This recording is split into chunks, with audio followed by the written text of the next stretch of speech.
County. So again, as it moves farther south, the water level will continue to go down, which is good for us. DPW is continuing to monitor the gauges and then looking to see where they can start opening walls and flood protection safely. They have opened the gates in Opti Park, the Broad Ripple area. Those are now open, and the residents of the Edgewood apartment complex and those 9 affected homes behind the Art Center can return to their homes. Heavily impacted areas like Ravenswood still remain mostly unsafe to return. We know it's difficult and our thoughts are with everyone, but we want to make sure that people don't get back into a situation that causes our responders more problems. Just like we cannot force anyone to evacuate, we can't force we can't keep anyone away from their home. If you know your home is in one of the areas maybe closest to Keystone and you know it's now outside of water, you can go in, but we don't want residents going back to houses that are still inundated with water, that still have safety concerns with them. So please just bear with us. Based off of what the National Weather Service is saying and based off of what we're seeing on the gauges, it may be about Tuesday as the earliest that the water gets far enough away and back towards the riverbanks that a majority of those homes will be safely accessible. So please don't put yourself in a situation that's just going to make it worse for you or your family. Please continue to follow Indy DPW, Mesa, and the city for further updates. Please continue, sign up for the Indy Flood 26 text messaging at 67283. At this time, we have 6,054 residents that are signed up for that text service. We have sent 6 targeted messages to that service, along with 3 what are called iPause messages, which are the ones that even if you have not signed up, if you are in the zone or area that we designate, it still goes to your cell phone. So much like what a lot of people saw with the flash flood warning that went out a few days ago that said everyone's phones off within Marion County, that's how that works. We've had some questions. We want to be very cognizant when we send out these messages over text. There is a thing called message fatigue that has been studied and researched by some individuals within the emergency management community. We don't want people to become numb to those messages as they come out. So we really try to save those things for the most urgent messages, for those things that are truly important, and then we use social media and our media partners and other ways to get other messaging out. So that's one key thing to remember. That's the reason why you won't always see some of the same information going out on those text platforms that you do going out on the others. As recovery begins, Indy DPW will continue to support the community in the days and weeks ahead. Regular trash collection is expected to operate with limited disruption citywide tomorrow, with updates provided throughout the week. Solid waste teams are already identifying locations for roll-off dumpsters to support the larger cleanup items and debris as residents are removing that from their house. As of midnight last night, the Indianapolis Fire Department had responded to 56 rescue incidents involving in the evacuation of 100 people and 48 pets. We're very happy to announce that as of this time, we've only had 1 actual injury contributed to the flood, and that was in the Ravenswood area, and that was a minor injury. Our teams helped that individual get out and then move along. The American Red Cross shelter, as of this morning, only had 9 individuals in it, so we're seeing a downward trend in individuals needing sheltering, so that is good. The city does still continue to operate the Noble Center at Tibbs for a shelter that can have not only residents but their pets as well. At this time, there's no one there as far as taking needing that service, and it is open, but it is closed. There is a sign on the door of who to contact, and the individual is very close that will come over and open that back up. So if you show up there and it looks like there's no one there, please use the sign on the door, and the individual will be, he's within minutes and will be there momentarily. But it is available if it is needed. Later today and throughout this week, the city will be activating a website off of indy.gov you can go there. There will be a banner that you can go to. It will take you to indy.gov/activity/flood-resources. And that is going to be your one-stop area. We're going to try and put as much information on that as possible for what assistance can be available, what resources are available, steps homeowners should take, starting now as you're starting to think about that recovery. Sometimes, unfortunately, with the shock of an incident like this, it takes a little bit of time to process it, and we don't want individuals to miss things or feel overwhelmed. So we're putting that resource together. One item with that, there will be a resident self-reporting of damage link that's on that will come straight to us here at Emergency Management, as well as some other key agencies within the city, so that we can get a good idea of where the damaged homes, residences, businesses are. And then we will start our process of going out into the community and getting more information for those damages and to see what the total cost is.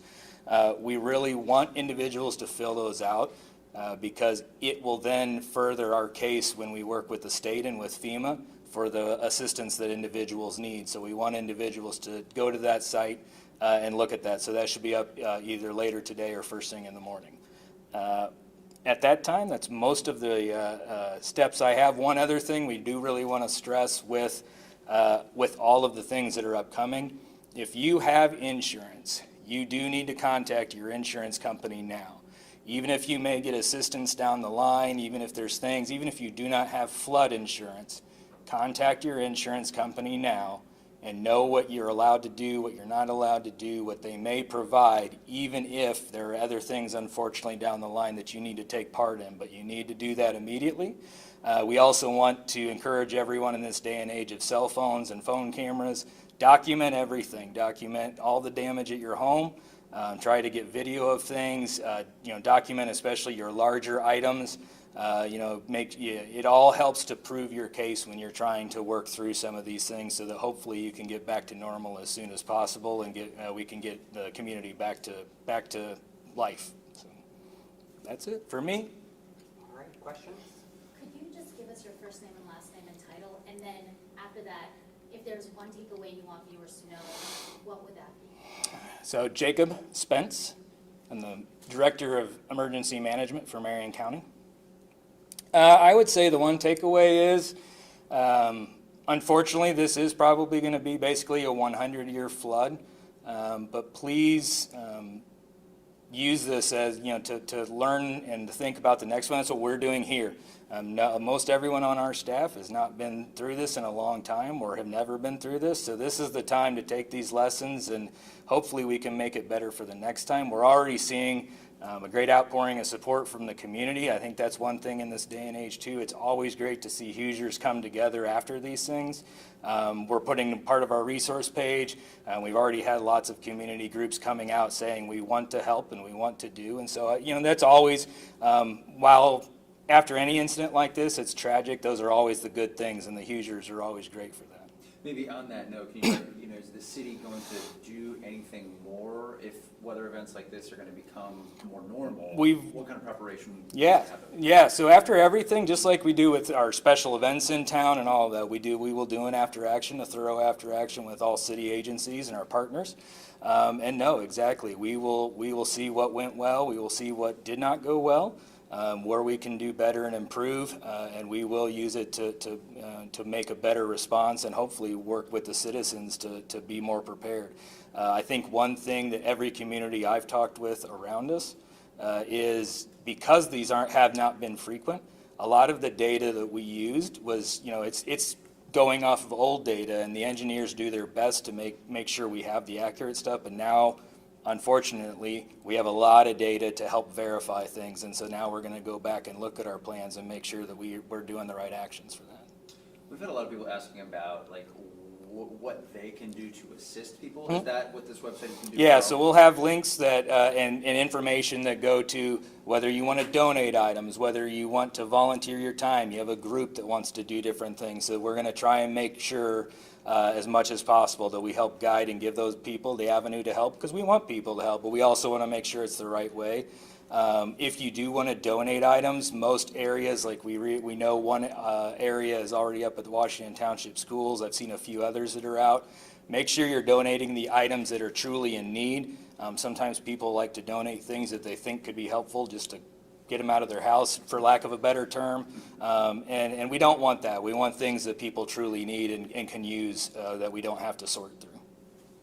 So about the numbers, that one injury that was reported in Ravenswood, what was that injury? And then the 100 people that you mentioned IFD helped Yes. evacuate, is that the total number? That's at this moment the total that Chief Wright and IFD had as far as what has been evacuated by IFD. We know that a larger number, we think in between Rocky Ripple and Ravenswood, we believe somewhere in the 50 to 60% range of the population left on their own. But we don't have a way to verify the total number. But yes, the 100 individuals were those that were actually evacuated by the Indianapolis Fire Department. And then what was the injury? The injury, I believe, was just an individual who was trying to evacuate, probably maybe a little bit late, just got basically couldn't get through the water anymore and called for assistance, and then they just took him to the hospital for evaluation.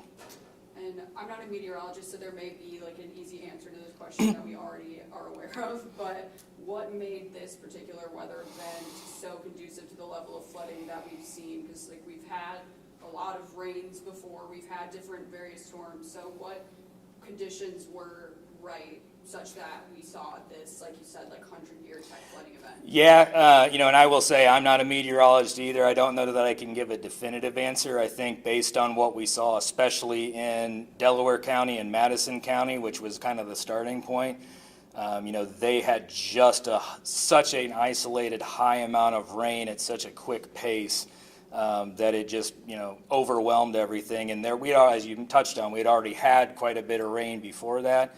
But I believe it was Delaware County. Don't quote me on that. One of them had like 14 inches of rain in 2 days, and I think it was just too much to take over. And then it obviously came down downstream. Obviously, Friday morning we saw the dramatic jump that the National Weather Service put out there, and I think that was that flooding up north combined with then the extra rain that we got just then unfortunately put us in that danger zone. And just to be clear, the folks in Ravenswood are advised not to return. There's going to be a city announcement when that's... We're going to, as much as possible, and again, in this day and age of social media and all that, as much as possible, we're going to try and put out notices when it's safe to return. But again, if you know your home is outside of the area where the water is now, again, we cannot block you from going back to your house, but we want you to be as safe as possible when you do that. I think we have a question. Yeah, on the numbers, just double checking too, everything reported so far, again, accurate as of 3 p.m. today. Those actually were midnight last night. That was the last update I had received from IFD, but we have not had any other calls for service or anything since that point, so unless something kind of slipped through, that should be fairly accurate. So, and then one more thing, Sue, just on the 67283, the emergency line that's up now specifically for the flood. One, if you could comment on just what kind of incidents, like you said, reserving that only for the most significant needs to not wear people out with those notifications. Yeah. Could you give an example of what meets that threshold? Yeah, so for us, exactly. So especially when we integrate it with the IPAWS notification, which has federal rules guidelined by the FCC when we can use that, because we are overriding people's cell phones even when they don't sign up.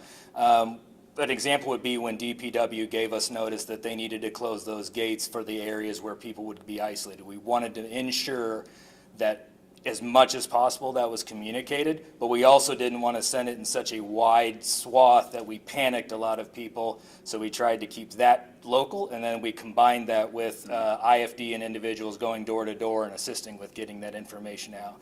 Other sides would be, again, trying to keep people away. I think we sent one earlier or late last night that was trying to get people to stay away from the flooded areas, things that are safety-wise that we really want to get out. And then similarly, how long do you anticipate that'll remain active? I don't know if there's a certain level of recovery you're looking for. I think we'll go until we don't feel it's needed anymore. Obviously, the website's where we'll transition most of our information, but I could see for at least the next week or so, if there's stuff we need to get out, we definitely will. And then what we can do with those messages, and I think we will do this time, we can actually put you've now been unenrolled or it's been discontinued, and then we can make sure everyone knows that one. bouncing off of this point, I wanted to note we just got word from the city's IIT department and the mayor's office that website is now live at indy.gov. So that will be live now for you to share. Indy.gov/ So you obviously can go to indy.gov and find it on the banner, but the direct is indy.gov/activity/flood-resources. Any final questions? Yeah, aside from those IFD numbers, are there any additional numbers in regards to people evacuated or rescued? No, not anywhere else in the county. As I think most of you would have seen in Chief Wright's media notice, we did have, Morgan County, Plainfield, Wayne Township, the National Guard. I'm going to forget one and I'm going to feel horrible. But those individuals, those agencies did come in and help us, but no, within the county, there was nothing else outside of our area. And you mentioned it real quick, but when are we going to get a sense for how much damage is that, like later this week? So our goal is what we've been planning most of today for. Again, we're trying to wait, or we need to wait until some of the waters still recede. Our hope is to start really getting a good sense either Monday afternoon or Tuesday morning. Hopefully the waters will be down enough that we can start getting out and getting a picture for it. Awesome, and with that, I think that we'll conclude this event. We will be in touch with follow-up to all of your news desks and direct contacts.